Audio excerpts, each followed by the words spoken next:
All right, so we're going to turn to Governor Walker on the presidential trail. Patrick, you were following him in Iowa on Sunday, and give us your sense of how he's doing there. I know you've seen him in Iowa a couple of times, I believe. So is he growing into this role as a national campaigner?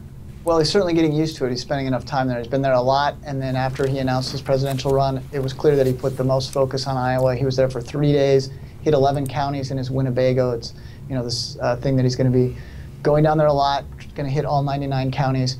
He spent some time in his youth in a small town called Plainfield in northern Iowa. He went back there, and you know, his third grade teacher was there. He was at the farm where a woman babysat him, and the dad in the family had been on the local city council with Scott Walker's father. So it was all, you know, really good presentation for the media. But then he got confronted by this Waukesha family with 13-year-old girl saying she was worried that her father from Mexico could be deported because of policies Scott Walker embraces.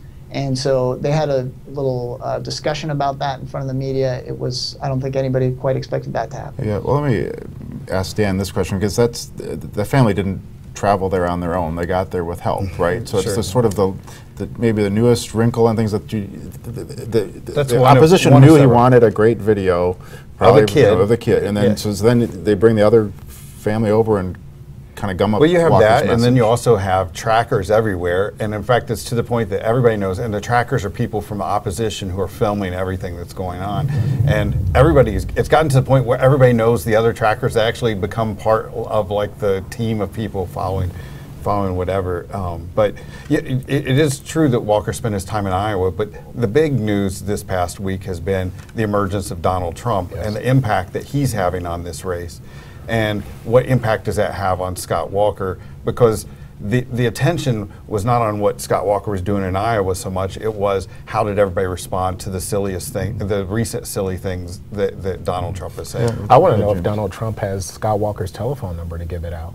But but no, I think what Scott Walker needs to do is figure out a way to connect to the middle class. I mean, and that's what everyone needs to do, but he has to do it in a genuine fashion where it doesn't feel forced, it feels real. And how do you do that? How do you craft that? Yeah, of course, he met with his third grade teacher and all that stuff, and that's fine and dandy.